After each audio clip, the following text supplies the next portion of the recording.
Let's see what we got here. We in?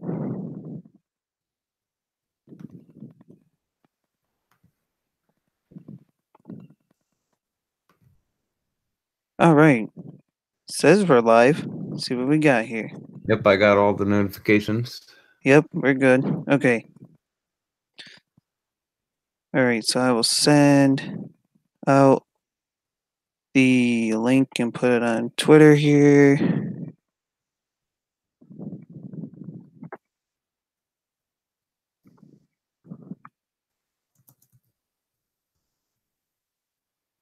And we got it posted. Okay. All right. So we got 3 people watching. Got Slow Motion and Hoodlum in the chat already. Hey guys.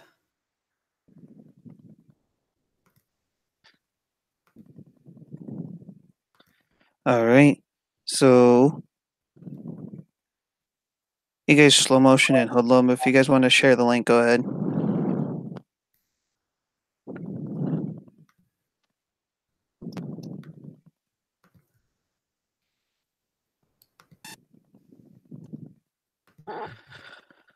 Okay, so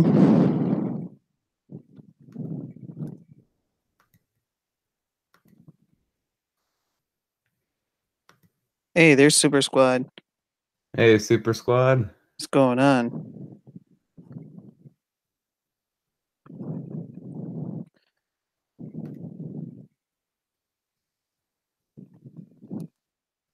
Okay, got there. And there's Super the retweet king there. There we go.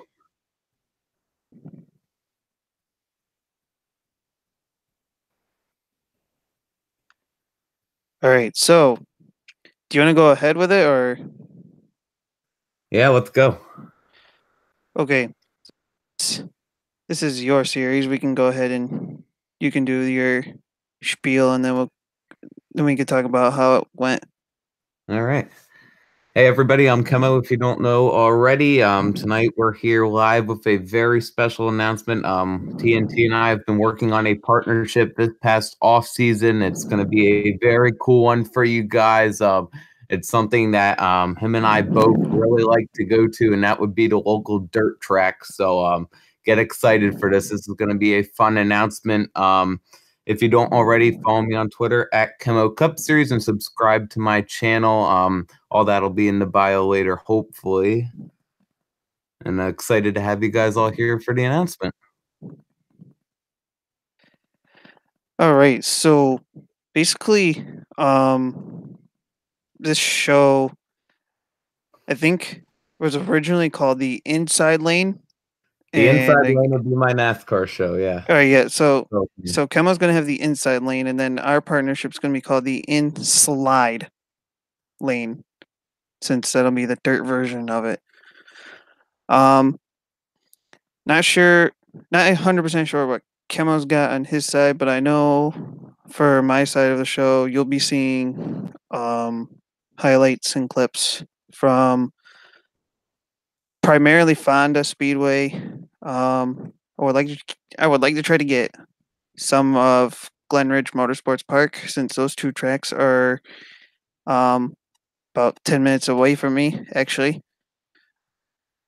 I know and Fonda's is a very legendary track, actually.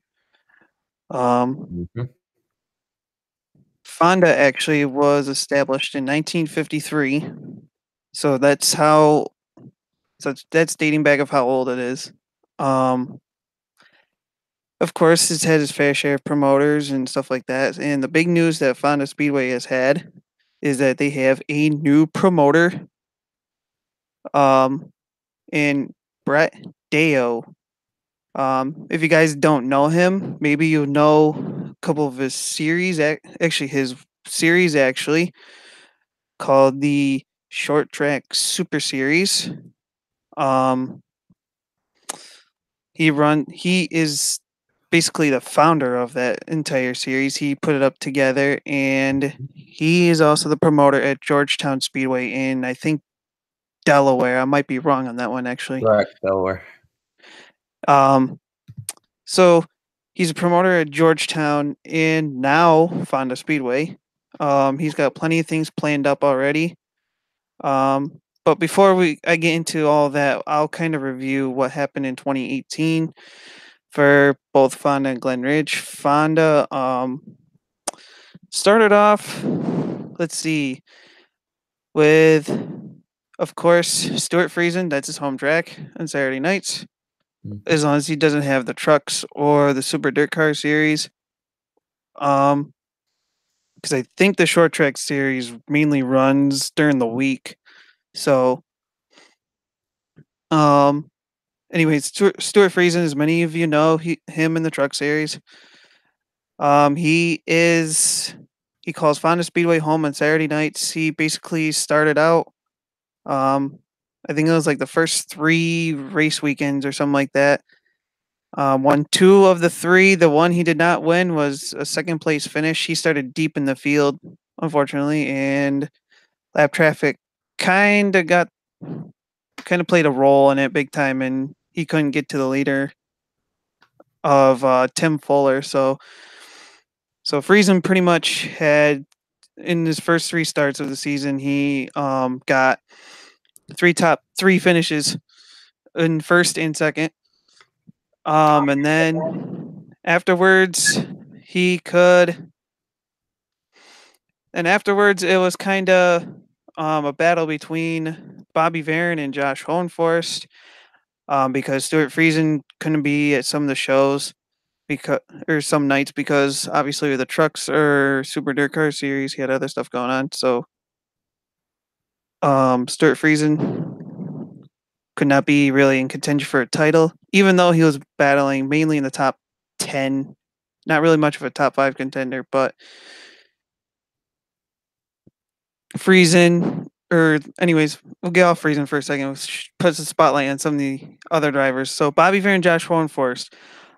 Interesting fact: Bobby Varon had a few wins, but there were some nights he was not on point because at the last points race of the season, it came down to 2 points. Bobby Varon had the points lead with Josh Hohenforst right in second. It was a 2 point gap, and Josh Hohenforst was in second place in points, and he did not have a feature win at all. So it came down to the last points night, and unfortunately, the rain and stuff going on. And Fonda competes with Lebanon Valley Speedway on Saturday nights, and so Lebanon kind of canceled because they were pretty much flooded out. And Fonda said they were okay, good to go. And of course, it basically became between Bobby Varon and Josh Hohenforst to figure out who was going to be the champion, who was finishing ahead of who. Basically, long story short, Josh Hohenforst had to be in front of Bobby Varon by like 2 positions, and unfortunately, that did not happen. Josh Hohenforst was coming up strong towards the end, but it ended up being Bobby Varon who ended up finishing ahead. And of course, in between the 2 cars, take a wild guess of who finished in between the 2 of them. It was Stuart Friesen himself. For the sports, that's the modified division. Kind of wrap that up. Um, oh yeah, by the way, Stuart Friesen's wife Jessica, she's a big dirt racer along with her father Ray Zemkin. Jessica races with her husband in the modifieds. Mhm. She made more appearances than him, but she didn't finish high enough in points. So now the sportsman division. A lot of different winners. And Nick Scavia, Chad Edwards, Mark Mortensen, I believe, was one of them. I have to pull up my stats here, actually. But it started out to be Nick Scavia and Ray Zemkin, actually, to start it off for the first couple of weeks. And then out of nowhere, Chad Edwards comes out and he starts getting consistency, and Chad Edwards ended up becoming the points champion. which is the first championship he's ever won at Fonda Speedway, believe it or not. Mhm. And then Pro Stocks, basically was the story of Kenny Gates. I mean, Kenny Gates has been calling that track home for a number of years, and he just dominates that division at that track. Um, so he was the points champion for the Pro Stocks. A few no other notable winners were Josh Coonrat, Mhm. with 3 wins. Chuck Dumbluski had a win. Luke Corning had 2 wins. Randy Castleman and Cassidy Wilson had a win as well. Um, Street Stocks was basically Johnny Young versus Jason Samroff. Rob Van Arnhem could have been a tough contender with those two, but he kind of started his season towards. So basically, it was a battle between Johnny Young and Jason Samroff, with Johnny Young becoming the champion, and Mhm. then the rookie sportsman class. Um, it is the same exact car as the regular sportsman's, but it's basically um, years of experience in racing. Racing wise, when you get to the sportsman level and higher, um, and the points champion was pretty much dominated by, and you guys won't believe how old this kid is. He is 11 years old. Um, Driving a sportsman, he dominated that division at both Glen Ridge and at Fonda. He became the champion at both tracks. He also raced at Albany, Saratoga. So he was racing 3 nights a week at 11 years old. So it's crazy to think. But let's see. Let's pull up stats from Glen Ridge quick. Um, Glen Ridge, nothing much. There's many divisions at Glen Ridge. There's the crate modifieds, or sportsman, you want to call it. Then there's the limited sportsman, which is also known as a Mhm. rookie class, pro stock, street stock, mini stocks, which is the 4 cylinders. There's the single cam and dual cams, and then the junior and senior slingshots. I'll go over the point standings and a few notable stats here quick. Let's start with the senior slingshots, because that's the first card on the program. Mike Hill was the points champion in 17 starts. He had 8 wins, 14 top fives, 15 top tens. Second was Danny Ballard, 17 starts, 4 wins, 13 top fives, 16 top tens. Jim Mudge finished third, 17 starts, a win, 14 top fives, 17 top tens. Tyler Vadney, fourth in points with a win, 11 top fives, and 17 top tens. Other notable winners, Brett Putnam had 1. I think he had the season opening one. Bryce Chirko had 3, and that is it. We'll go to the junior slingshots, which is usually the kids, the younger kids. Usually, I think they're about like anywhere between like 13 years old. I think I might be wrong, but anyways, points champion was Garrett Poland, 18 starts, 9 wins, 18 top fives, 18 top tens. Sloan Cherko was second, no wins, 13 top fives, 17 top tens. Connor Hill was third, 16 top tens, or 16 starts, 1 win, 13 top fives, 16 top tens. Other notable winners were Darren Fallis. He finished fifth with a win. Matthew Backus had a win, finished sixth in points, and Brock Pinkerus finished seventh in the points with 4 wins. And then Casey Huffcutt only made 2 starts and actually won both of those starts.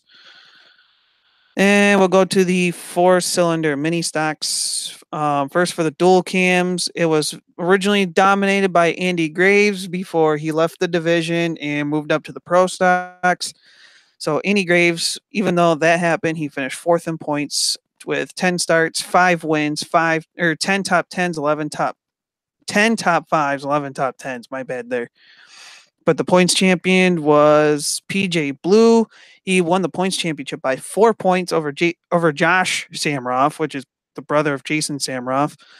Mhm. PJ Blue and Josh Samroff both have 18 starts. Both of them had 5 wins. What nudged out PJ Blue was having more top fives. He had 17 compared to Samroff's 14. And top tens, Samroff edged him out with 18 over 17. The single cam, CJ Shepler, who was actually a young kid. I think he's like 13 or 14 years old, was the points champion, 17 starts, 2 wins, 14 top five, 16 top tens. Other notable winners, Keith Tessero Jr. with 6 wins, Wayne Russell Jr. had 3, Johnny Bennett, Robert Garney, and Ken Hollenbeck also had 1.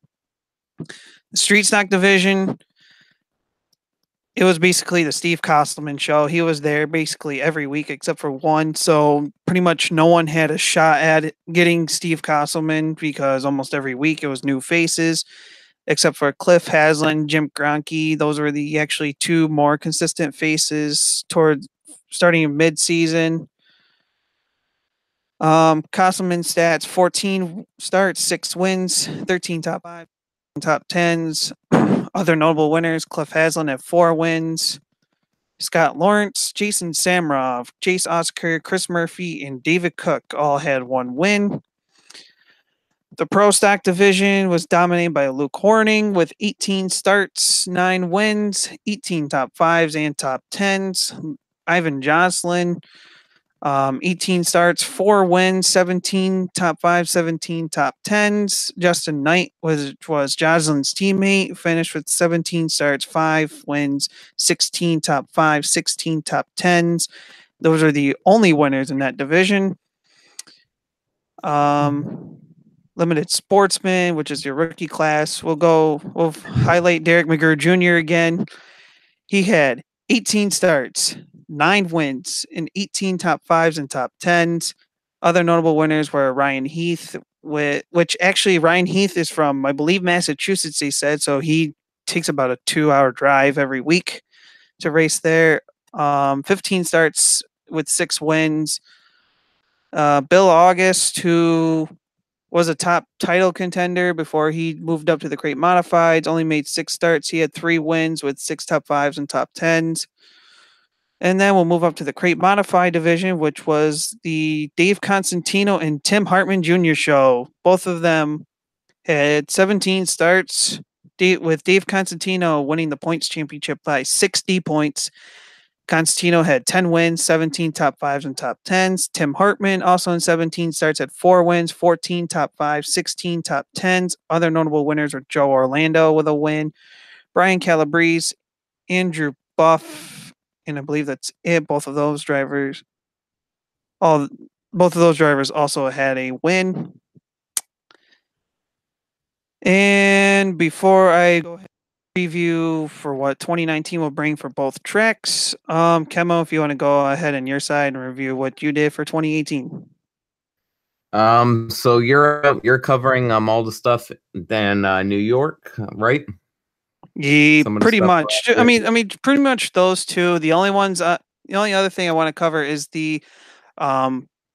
You guys will get a glimpse of what the cars looked like from the past, actually, with the Mohawk Valley Vintage Dirt Modified Series. They'll be at Fonda a number of times. They'll be at Glenridge once, Albany, Saratoga once, and I think they're going to be at one other track as well. I'm not sure. I have to look at their schedule, but basically, I'll be at those 2 tracks, primarily Fonda, and then Glenridge will be hit or miss depending on what's going on. And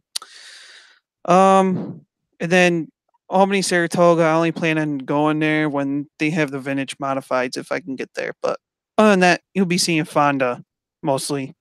That's basically Sweet. where the hype's going around. So then I'm here in Eastern PA, so just like you guys in New York, we eat, sleep, breathe, and live dirt racing around here. I like to go to a lot of the area tracks with my dad. I really don't follow a lot of the tracks, but when I do go to a race, I'm going to be bringing you guys coverage from Grandview Speedway in Bechtelsville, Pennsylvania. Their main show is the Thunder on the Hill series. That's the 410 sprint cars with Kyle Larson, Tony Stewart, Christopher Bell, Rico Abreu, all those guys that you would recognize. Brad Sweet, I've seen him race there. Your 2018 Knoxville Nationals champion. Greg Hodnett, before he unfortunately passed away, he used to wheel the hell out of that track. So that track was founded in 1962, and it's a 3/10 of a mile raceway. So they can click off about 11-second laps around there. So the action goes by really fast, but it's also really cool to see. Another track I'm going to be taking you guys along to is a new track that actually popped up into my area with the past couple years. I'm in Kutztown, Pennsylvania.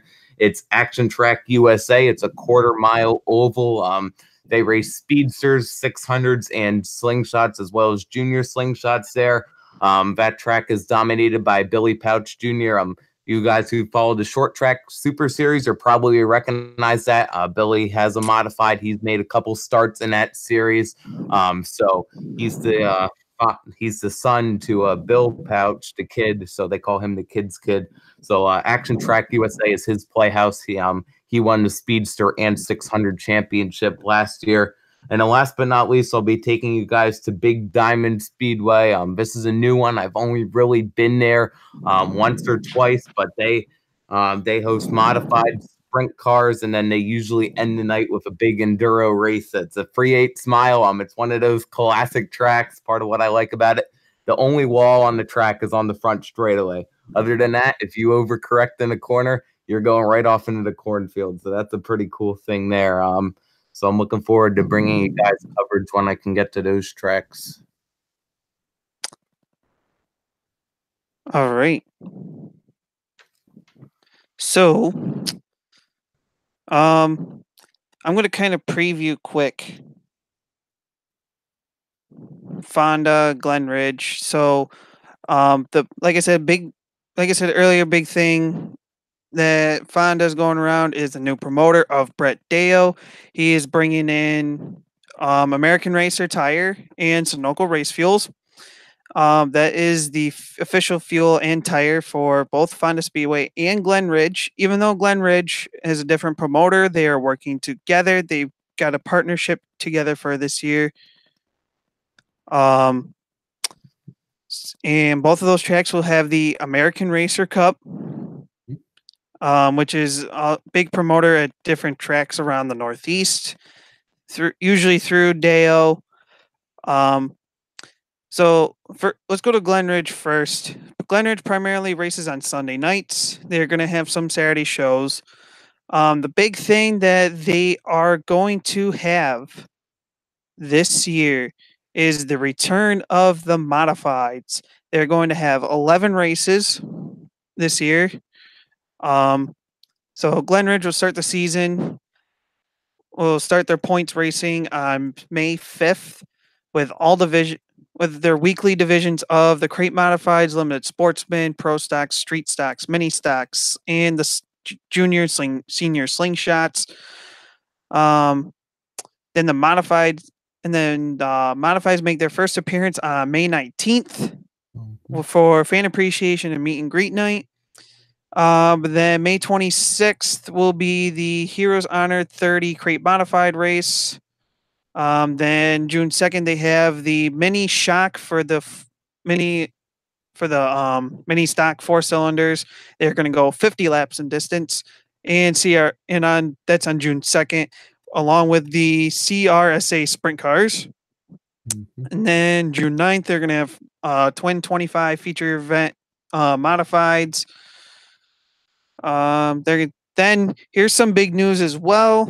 June 16th, they'll have the Wingless Racers Alliance for the first time ever in track history. They will make their appearance there. June 23rd, modifieds, and then the USAC East Coast Sprint Cars will be coming June 30th. And then Saturday, July 6th, they're going to have the Vengeance 50 lap modified race, $2,500 to win, along with the Who's Your Daddy 602 Sportsman race as well. Last year, that event was called the Aftershock, which I think they had about, I would say, anywhere between 30 and 40 modifieds to qualify for like 25 spots or whatever. Mm-hmm. Last year, that event was the 20. And then I think in the heat races, I believe the top 2 or 3 get to redraw for their positions. Stuart Friesen being one of them, and He drew the second position, and that was a 66 lap modified feature event where he dominated, led every single lap of that race up until a lap car and the second place car kind of sandwiched him, and he went around and he was done. And that was about 2 laps to go. He pretty much said, well, since I have to restart in the back and try to make up ground, you know what, screw it. I'm just going to say, call it quits. I pretty much made my money there. But so this year it's called the Vengeance. It's going to be 50 laps out of 66. Then July 21st is the modifieds coming back for double points night for all divisions. Then CRSA sprints come back on July 28th. August 4th, the modifieds are back. And then August 11th, they're back with the Wingless Racers Alliance. Then the August 18th, they're going to have Hall of Fame night along with the New York 6A 600 Sprint Tour, which actually that's kind of new to me. So I'm going to have to look that up, see what that is. August 24th, the Modified Twin 25 feature races. August 31st, the Modifieds will make their last appearance along with the Mohawk Valley Vintage Dirt Modified Series. And then September 8th will be the points championship night for the weekly divisions. So that is Glen Ridge. Fonda. We'll preview them because they got a lot. It's going to be a lot of good stuff for Fonda. They will start their season on April 20th.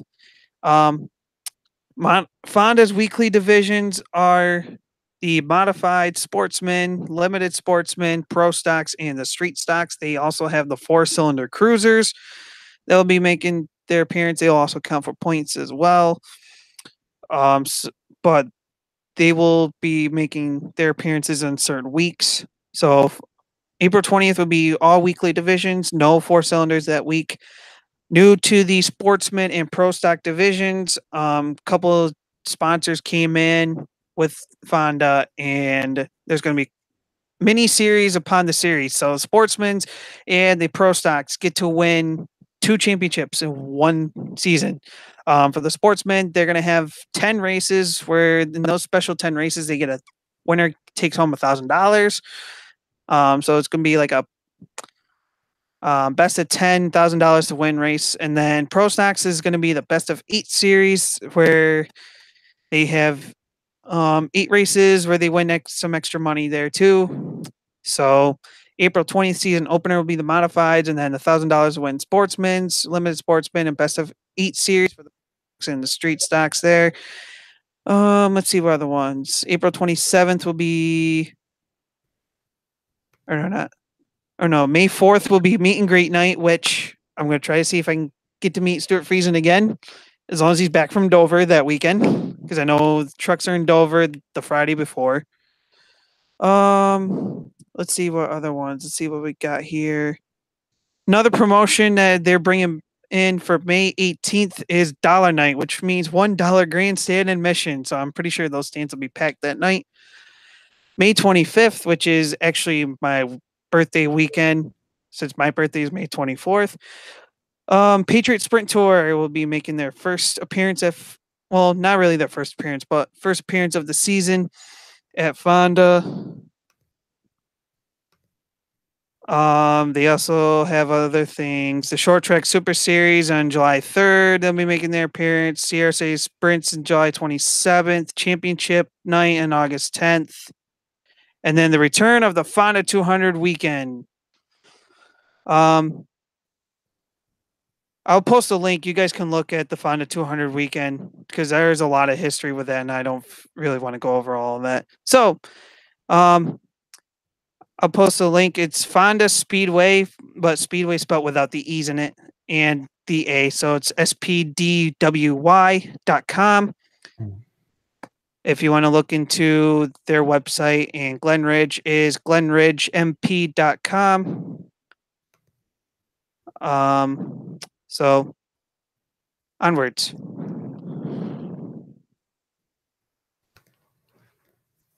All right.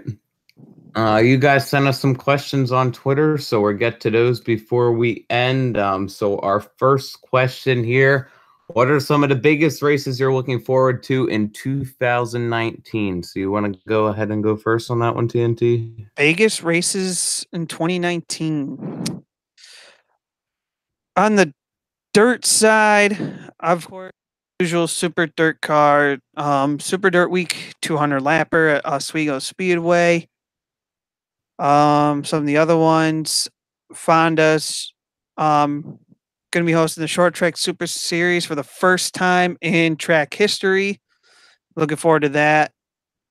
Um, the other one is the return of the Fonda 200. Like I said, as far that's more on the dirt side. The NASCAR side, I'm not sure. I'm just kind of more interested to see how how the new aero package will work out. I know we kind of got a small taste of it at Atlanta, but kind of interested to see how it'll play out. So I don't really know if I have a specific race to look forward to in NASCAR, but those are my races. For me, it's definitely at Grandview Speedway. We have our traditional. It's a 100 lap race for the modifieds. It's called the Freedom of 76 or the Spirit of 76. It depends who you talk to. Still the same race. Stuart Friesen usually comes down and races that one. I believe it's $15,000 to win. It's somewhere around that ballpark. So it's a very prestigious dirt race, especially here in Eastern PA. So I'm really looking forward to that one for sure. Also when the sprint cars return with the Tony Stewart Arctic Sprint Car Series and the Thunder on the Hill Series. That's going to be so cool. Just to once again see Kyle Larson and Christopher Bell wheeling it at my home track. That's something that was just so cool for me last season. As far as the NASCAR side, I'm going to be interested to see what this May Talladega race is like because this will be the first super speedway race with the new package. So it'll be interesting to see if it's the Jim France anti-freight train around the top of the wall or if it's actual racing. And yeah, it'll definitely be interesting to see how that one goes. Also, the Bristol night race, I always look forward to that one. So those are my races I'm looking forward to. If you guys in the chat have any questions, be sure to leave them as well because we'll answer them. Our next question is, how many different race winners this season? More or less than 14? Wait, say that again? How many different race winners this season? More or less than 14? Oh boy. I feel like 14 could be that number, but I don't really want to go with that for some reason. I would have to guess if I had to make a prediction, I'm going to say 10 because I know there's going to be guys that are going to win more than 2 races. I know there's going to be guys winning 3 or 4. Nothing like what Kevin Harvick and Kyle Busch did last year, and I don't think I'll see that, but if I had to take a guess, I would say 10 different winners this year. Yeah, sort of like you said. I think I'm gonna go less than 14 now. It'll be interesting to see on Sunday, the first test of the new Aero package, just how many players there really are at the front of the field. You know, if we have 14 different leaders, then I'll say, yeah, we'll see more than 14. But right now, just early speculation, basing it off of Atlanta, we're not gonna see 14 winners this year. I'm gonna say 11, one more than you, TNT. All right. Then we have from Irishman Green Flag Studios. Do you expect Diburito to do well in the 95 or be a bust? Um, this is now you're getting into of this kind of plays a little bit into the Truex JGR alliance with Furniture Row. Um, Mm-hmm. I don't think De Benedetto will do as well as a lot of people are hoping because of the JGR alliance. I think if they want him to do as well as like Truex did, they're gonna have to give it some time.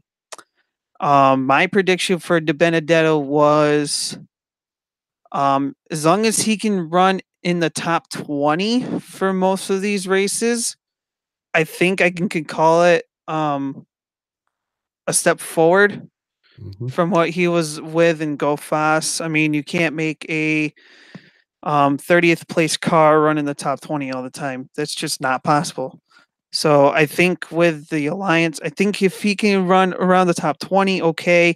Um, I'd say the worst he can do is a 25th. If he's doing worse than 25th in half or most of these races, then he's not performing as well as is. I think he can and should be.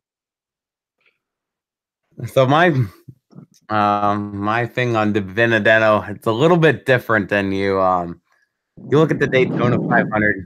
He dominated that race. He had that thing won. Had it not been for that wreck, we would have seen the 95 car in I think it would have victory. been him or William Byron.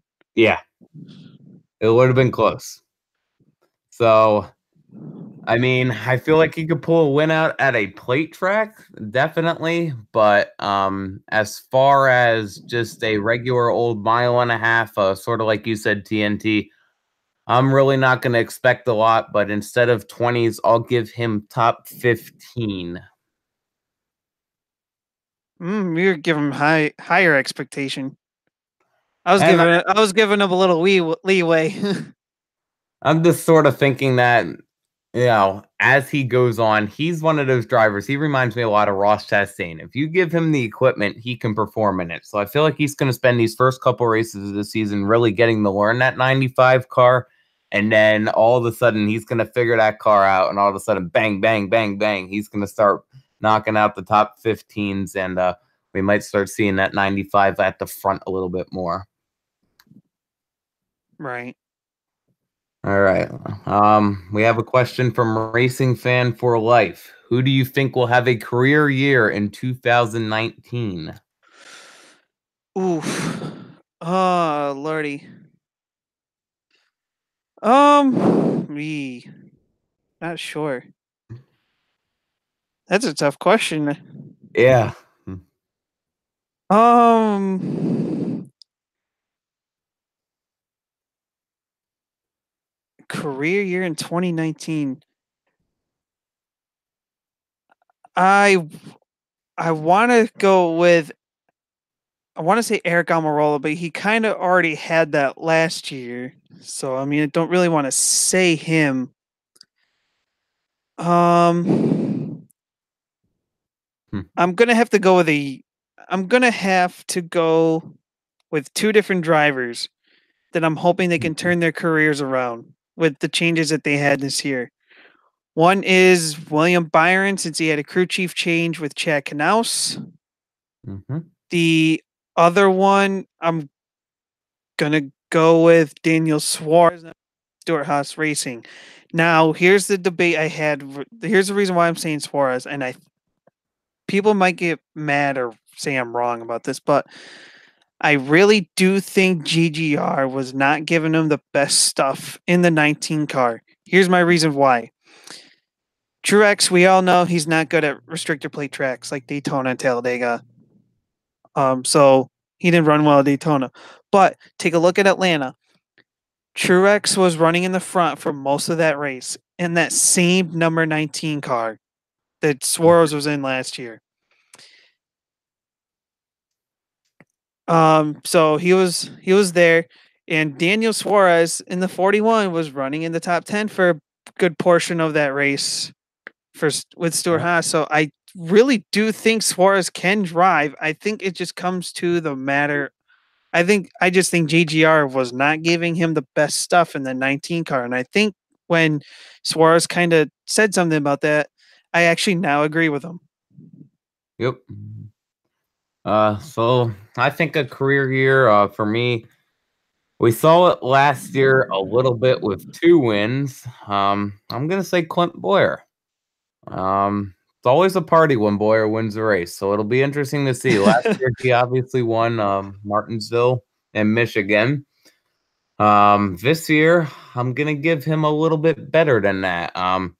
I think this year we will see Clint Boyer visit victory lane 3 times and make it to the round of 8 in the playoffs with a potential at the Final Four in Homestead if that 14 team can put it together. I would hope so because Tony Stewart was driving that 14 car for the longest time before that Correct. team expanded. So, kind of hope so. Yep. Uh, we have another question. Thoughts on pro wrestling? Um, I can go more in depth with this if I really wanted to, but I'm not. So, um, as far as WWE is going, they are. I know after they hit their lowest ratings ever, um, and they finally turned things around. Um, I do think lately Vince McMahon's kind of pissing some people off. I'm not sure if it's for the right reasons or the wrong, depending on which situation you want to look at. Um, so there's that. So I think WWE's getting into a better state now. Now that they're bringing in younger talent. Um, I know New Japan's doing all right. They're doing pretty good. I don't really watch that one though. And then I guess the new All Elite Wrestling. There's a lot of hype around that, and I know they're in and they're competing with WWE because I know WWE. A lot of their moves they're doing is because of AEW's focus and crap. It's from what I heard. As far as everyone else, I'm not really sure. So Penny. So for pro wrestling, it would depend on the promotion. Okay. This is definitely an interesting one for me because I really don't watch wrestling. For me, it's motor. That's how it's always been for me. I've never really watched guys fighting each other. I've always been, I want to watch guys fight each other. I'll queue up the video of Tony Stewart throwing the helmet at Matt Kenseth's car, or Jeff Gordon getting the living shit punched out of him, John West Townley getting beat to the track at Gateway. There's so many great fights in NASCAR. I don't feel the need to watch WWE or anything like that. Motorsports is sort of my thing. So I'm not really going to offend anybody here by voicing my opinion on this because I really don't have an opinion. I don't watch it, so I'm not going to criticize it or praise it. But that's a good question still. Who's your favorite IndyCar driver? So I don't know if you watch IndyCar TNT, but this is a good question here. Favorite IndyCar driver. I used to watch IndyCar when it was Tony Kanaan, Dario Franchitti, Scott Nixon, and Danica Patrick, when all those people were in it. And then, as soon as they kind of left IndyCar, I haven't really paid much attention. So I couldn't give you an answer current of who, because I don't really know who's in IndyCar anymore. Dixon's still in, six-time champion. So, I mean, if I had to go old school, I would say him, definitely. Um, Other than that, I don't really um have a specific driver right now. I would have to say I would say Tony Kanaan's my actual favorite, even though he's not racing it anymore. I really only care about watching the Indy 500. I follow IndyCar. I catch up on it on Twitter, and I'll watch it if NASCAR's not on or something like that. I do want to try to get to the Pocono race this year as well. So the driver I usually try to follow is Michael Andretti. I live near Nazareth, PA, so it's just so easy to cheer for the hometown driver. The Andretti family. It's just so cool. But one driver I've really started following, the driver who won my first Indy 500 that I watched from flag to flag, and that would be Alexander Rossi. I really like him. He's a bright young talent in IndyCar, so I enjoy following him. I used to enjoy following Robert Wickens too, but unfortunately he had that bad crash at Pocono this past season, so don't know if he'll ever get back behind the wheel of a car again, but that's the goal for him. I know if he does get back behind the wheel, then I got all my Robert Wickens gear waiting to put back on. So I have a couple different drivers I follow. Yeah, it's pretty cool. I like IndyCar when NASCAR's not on. Last question I see here. This comes from Giovanni Tirado or Daytona Porta Potty on Twitter. What is your favorite track? Any motorsport? This is a really good question. He says his is Wow. Daytona. Um,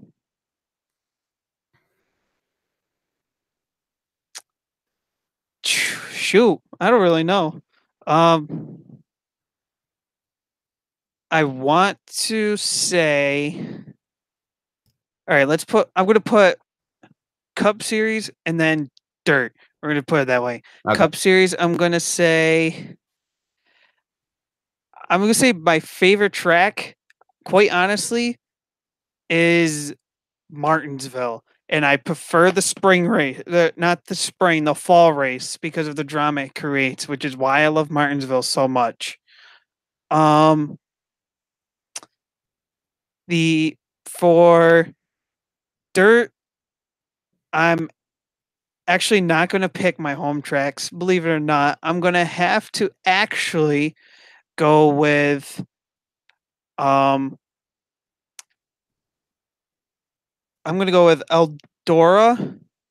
Um and it's a tie between Eldora and Oswego. The reason why I say Oswego is because it's technically not a dirt track, but for Super Dirt Week they put dirt on that pavement track, and it's always interesting because even though you have your top guys, best of the best, racing in that racing there in Oswego, you never know what to always expect because um it's like I said, it's not a dirt track. So it's hard to predict sometimes who you're gonna get to win and stuff like that.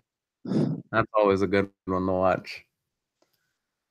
Uh, for me, I mean, I guess my favorite NASCAR track has to be Talladega. Nothing better than good old Talladega. Always loved that racing there. Not necessarily so much last year with the Stewart Haas Racing freight trains, but other Talladegas. Bristol is also a close second for me. I'm a Kyle Busch fan, so that's sort of Kyle's house recently. But aside from that, I just always like the good old racing that you see at Bristol. There's nothing quite like it. I mean, I guess Martinsville compares a little bit, but Bristol is definitely my favorite short track. But Martinsville is cool too. As far as dirt, I'm going with the granddaddy of them all, Knoxville. In Knoxville, Iowa, home of the Knoxville Nationals. Always enjoy following the Knoxville Nationals. It's a great track. So much history there. What is it? 58 years of history of I racing think there. so. So that's just a really cool and iconic track. To watch the drivers wheel it there, it's just really cool for me. All You right, guys have any questions in the chat? actually there's two questions in chat here. One's from Hoodlum or Anthony Hernandez. Are there any dirt tracks near Southeast Texas? Well, Anthony, I kind of did my research. I'm not sure what part of Texas you're in. Let's see. Not exactly sure what part of Texas you're in. If I had to take a guess, I'm going to say probably around. I'm going to start from like Austin. That's about as north as I'll go, and then I'll take any track south. So there's about these tracks are about southeast of Austin actually. I'll just name a few: Cotton Ball Speedway, Golden Triangle Raceway Park, Gulf Coast Speedway, and South Texas Speedway. But there's like looks like 6 or 7 tracks in Southeast Texas. So not sure where you are, Anthony, but I went southeast of Austin, and there's like six or seven there. So hopefully that answered your question. And one of the things you can do too, Anthony, this is how my dad and I found Action Track USA. Just go on Google and type in a dirt track near me, and Google Maps is pretty good with that. As long as it's registered, it'll pop right up on your thing and tell you exactly where it is. So you can do that too. All right. Then the other question was our good buddy Noah with ND Designs. Ooh. Favorite paint scheme so far of 2019? You can go, Chemo. All right. My favorite paint scheme is obviously my 74 KEMMO car in your series, ND. Just won Daytona last night. But my favorite paint scheme on the Cup track, there's a lot of good ones. Trying to think here off the top of my head without looking at a gallery or anything. New scheme too. You know, I always like the iconic Wood Brothers car of Paul Menard. That paint scheme's been around for 69 years now. So that's always an iconic one for me. I like a lot of the Bubba cars too. His Daytona 500 Aftershocks car was nice. The McDonald's car he had last weekend was okay. And this weekend he has a Trans Impact on the car, and that scheme is pretty damn sharp. I like Denny's car too, the white and the purple. Glad to see them change that up, but I really don't have a favorite paint scheme in the Cup Series. As far as Xfinity, I like Christopher Bell's new car. That one looks really, really sharp, and it looked good in Atlanta Victory Lane last week. The IK9 car for Jeffrey Earnhardt and Kyle Busch. That's a very, very cool paint scheme. I hope we get a diecast made of that one. That one's awesome, with the blue and the gray. And then in the truck series, I really like Stuart Friesen's paint scheme. Yes, it's the same truck design that he's had since he started his career in the number 16 truck in 2016, I believe. But the paint scheme just looks so cool on the brand new Silverado truck design. So that's that for me. All right. I would kind of touch base with that Stuart Friesen paint scheme. A lot of people said that his paint scheme actually looks like a dirt car paint scheme, and actually that is Halmar's paint scheme. Correct. If you look up the Halmar team, dirt modified team, and Stuart Friesen's modifieds, it's literally the same exact paint scheme. Allison Ricky, on the other hand, she does have a breast cancer awareness car, so she changes hers up a little bit. So her car is pink, instead of the Halmar blue. Friesen also Um, has his red car. and yep, Friesen does have a red car, so it's basically the same paint scheme except whatever is blue is freaking red. And the difference in between those two cars, I honestly think, um, his normal blue car, which is his regular, um, that one runs a lot better and faster. His red car, I think, can handle the rougher tracks a little bit. I'm not Mhm. 100% sure, but I know that Yeah, car is a little absolutely. bit slower because, just to kind of recap Dirt Car Nationals real quick, he ran the red car and did all right, not the best that he can do. I know he can do. Then he ran the blue car a different night, and he ended up actually he ran the blue car 2 nights out of the 4. Yes. Um, he actually came away with a top 5 finish the first time. I think it was second actually, and then in the last night he won. So I think the red car is just more of his backup than his blue. But anyways, paint scheme for me. Um oh God. Killing me. I'm looking right now. Joey Gase's car for Sunday is pretty cool too. Oh yes it is. Actually I have to go to Google Images to try to to actually look this up. Oh boy, because trying to think who's got some good ones. Ryan Blaney has a good one, the PPG one.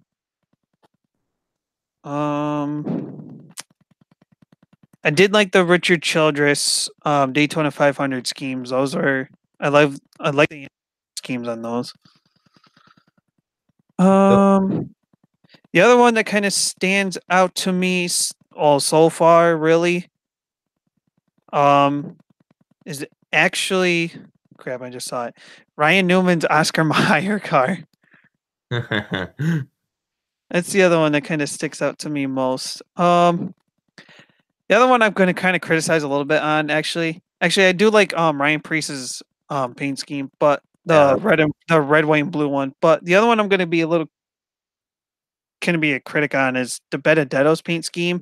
I don't mind the black and orange, but I don't like how they did the color font with it. It just does not match. mhm. Oh shoot! For the Xfinity series. Oh goodness gracious! Mhm. I'm so far Junior Motorsports has the best ones. I mean, Justin Allgaier with his red Brant cars are usually good. Yep. They're always good. And then I've so far been liking the schemes for Junior Motorsports 8 cars so far. Yep. Those are the ones that have been standing out to me most. I also like Michael Annette's TMC card, a throwback to Slam and Sammy Swindell. Oh yeah. That's a nice one. Can't wait for that one to hit the track. And then the other one, oh yeah, no, he's saying Trix is a auto owner scheme. That's actually a good one. Oh yeah, Um, about that one. the for the trucks, not really a whole lot of reveals for the trucks. I'm kind of disappointed there. Um, the interesting looking one is actually Johnny Sauters. I'm not sure how that color green the wood. I'm not too sure about that, but it's interesting. I guess it kind of works. Matt Crafton's usually his normal Menards colors. Yep. And fingers, the usual black and yellow truck. They changed it a little this year. Shoot. See, I would say Stuart Friesen, but I don't want to I don't want to use a lot of, be kind of biased on that one. So, but I think that would be that though. Ross Chastain's Paul Jr. design. Oh yes. Now that you say that, I do remember. And actually, they just made an announcement. Ross Chastain will be in the Truck Series race this year instead of Reed Wilson. They're trying to build momentum off Ross Chastain's success from the first 2 races. Back-to-back top 10s. So exactly. So they're going to try to gain momentum in the owner standings primarily, which is why they're having Chastain race this weekend instead of Reed Wilson as the original plan. Correct. One thing we do need to talk about still, and I'm sure you'll talk about this on the podcast tomorrow night too, but we're touching on it here. Kyle Busch this weekend is going for his 3rd weekend sweep, and it would be the 3rd time in NASCAR history. So do you think he can do it or not?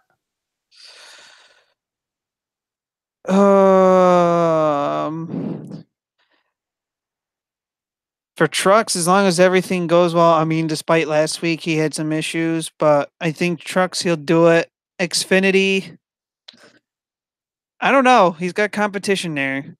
Um, so I don't. So I don't think he does it. I I think he'll win the trucks, but Xfinity, he's gonna have some competition, but I do expect him to be up front.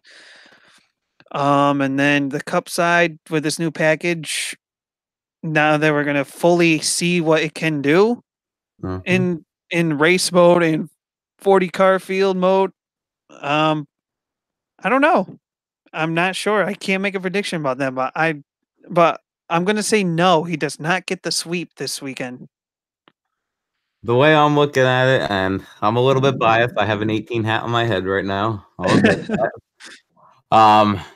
I think it's going to come down to the Cup Series. That's the way I'm looking at this weekend. The Truck Series, he's a 52-time winner in that series now. Like you said, TNT, as long as nothing goes wrong, he's got that one. Also the defending race winner, but who knows? Maybe Stuart Friesen could take it to him. That'd be a nice I would one. say Friesen last year was finished both of those races inside the top 10. So as long as he doesn't get the pit road jack Penalty, going yeah. against him, I think he'll be a good contender. Yep. An Xfinity series. The way I'm looking at this is that new Supra. That thing is already aerodynamic as hell. I think on these mile-and-a-half tracks, you have the flat old Ford Mustang, the little bit newer Camaro, and then you have the Supra. You just look at the aerodynamics of these cars, and that Supra looks like a rocket.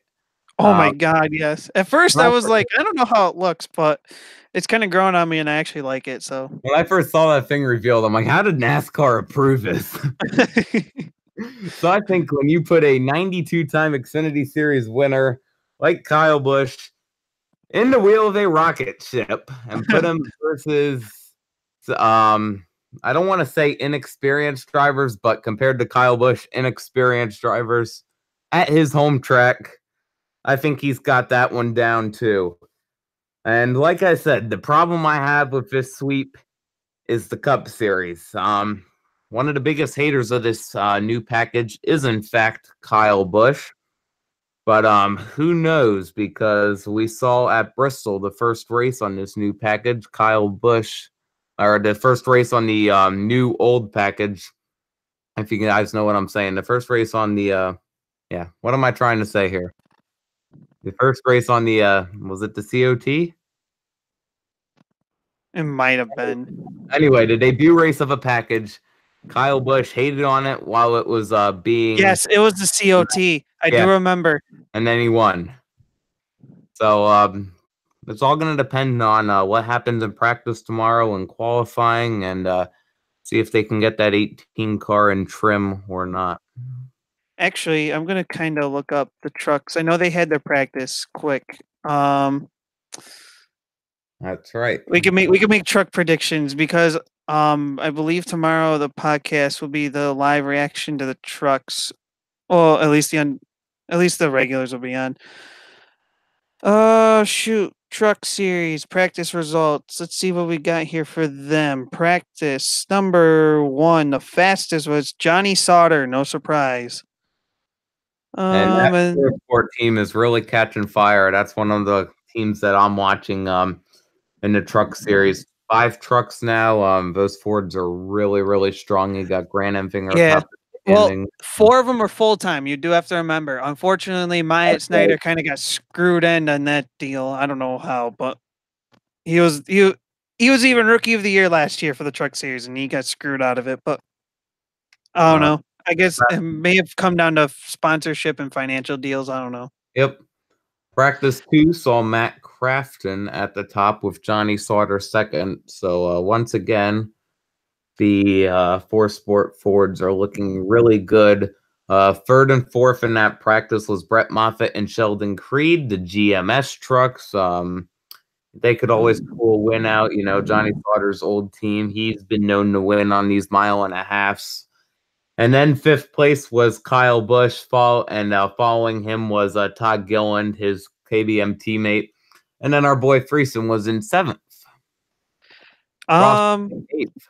yep, and then to finish off top 10 in practice 1, Ben Rhodes 2nd, Sheldon Creed 3rd, Harrison Burton 4th, Enfinger 5th, Brett Moffitt 6th, Matt Crafton 7th, Stuart Friesen 8th, Kyle Busch in 9th, Todd Gilliland rounds out the top 10. Notable driver that was just short was Ross Chastain in 11th. Um, I'm gonna have to. I'm gonna go. I'm gonna pick 3 different drivers that could win this. Kyle Busch, which we already said. In both practices, he was top 10. Mm-hmm. He did better in the second practice than he did in the first.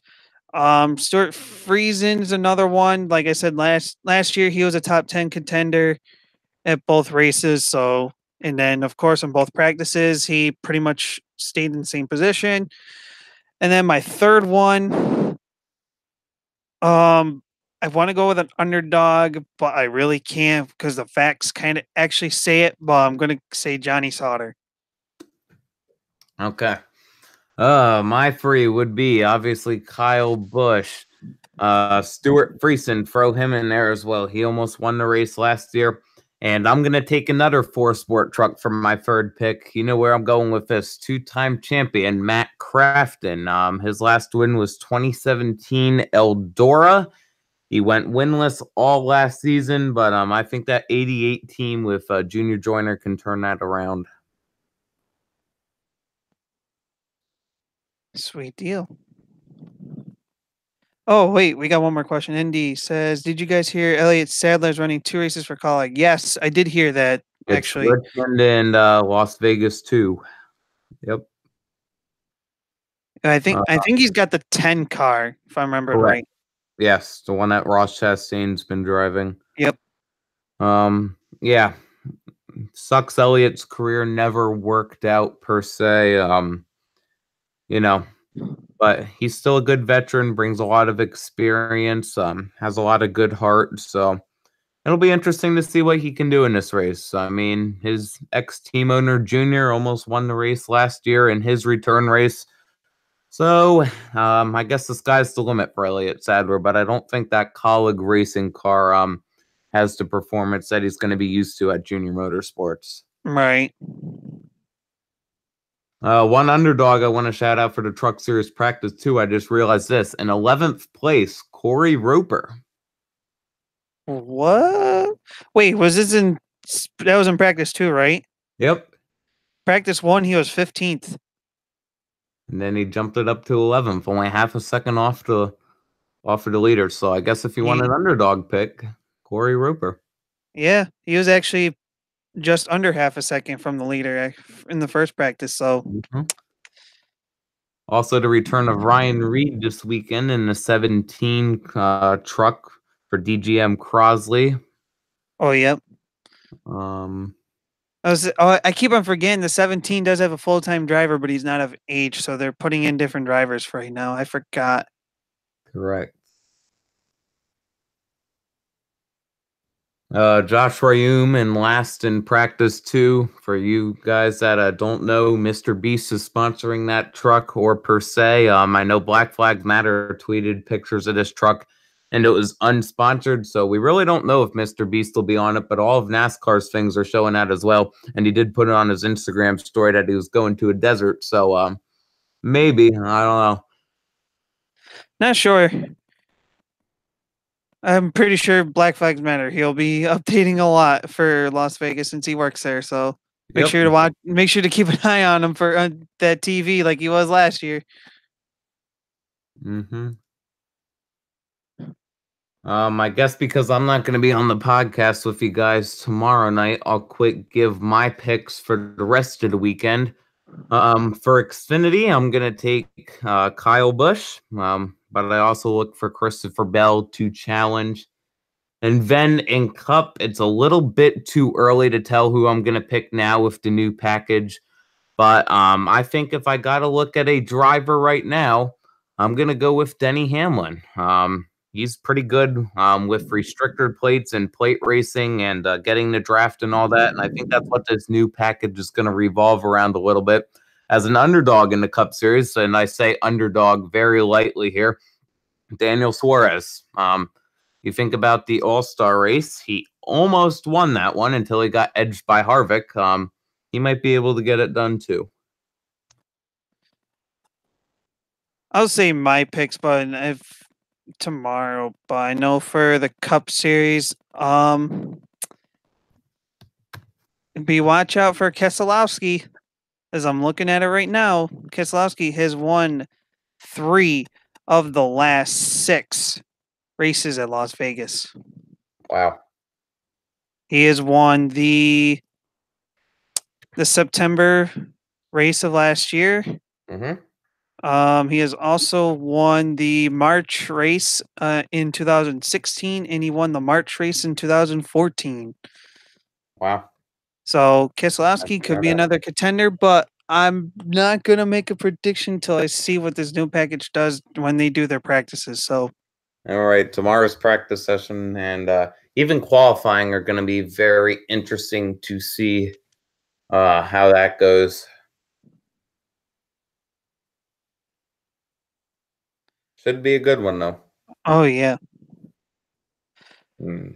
I mean, what I think for qualifying, we looked at Atlanta last week, and that was just a little bit of a taste of the package. But Yeah, because they didn't run the full thing. I think I'm correct. they They did had the the tape. air They had duct. the taper spacers, I think, but I don't think they had the aero ducts. Yeah. So this week it's the full package. But in qualifying, we saw Ricky Stenhouse Jr. able to move himself up to second on the starting grid.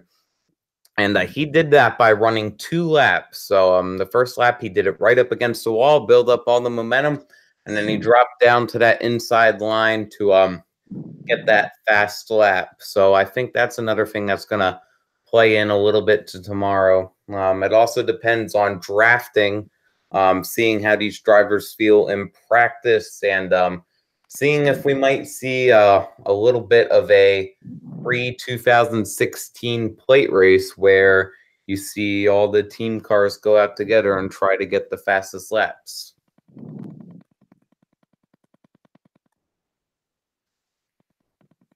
All right.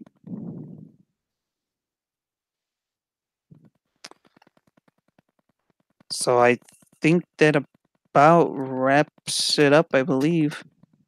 Yep, that's all I got for me.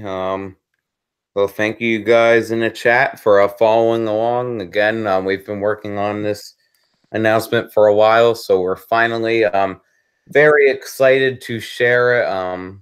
We'll see how it develops later this season, bringing you guys coverage from our favorite dirt tracks. Hopefully, our coverage will inspire you to go and check out your local track. I guarantee you, you'll have the time of your life, and I'm sure TNT can testify to that as well.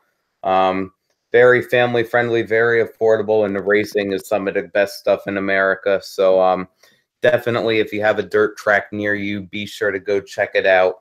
Follow me on Twitter at KEMMO Cup Series. Subscribe to my channel. I'll have full Las Vegas coverage out tomorrow with Truck Xfinity Cup previews and a Cup Series starting lineup. So that'll be fun. Other than that, that's all I got. So again, thanks guys for watching, and I'm looking forward to getting the in-slide lane started later this May when the season starts. All right. So thanks guys for tuning in. TNT Motorsports Network here. Like Kemo said, I can't wait to bring you in slide lane. Hopefully this will get you guys pay attention to more of the local dirt tracks, maybe where a lot of the cup guys and Xfinity guys, and actually some of the truck guys too, get their starts in racing. And a lot of, and of course, dirt racing, like cup race or NASCAR racing.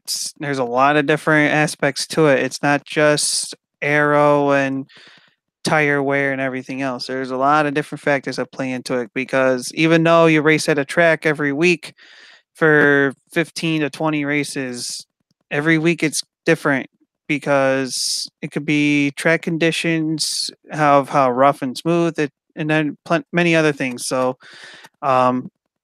yeah, hopefully we give you guys a chance to go out to your local dirt tracks, or maybe think about going to big dirt tracks such as like Eldora, Knoxville, or maybe just local ones in general, like myself. So, yeah, I'll keep. You guys can follow me on Twitter as well at ManiaDevil56. Of course, subscribe to this channel. We'll be on the podcast. Unnamed NASCAR podcast should be on this channel tomorrow with live reactions to the truck race with Schwell Motion, Prime Speed, and I don't think Irishman will be on this week. So, thank you guys for tuning in. We'll see you next time.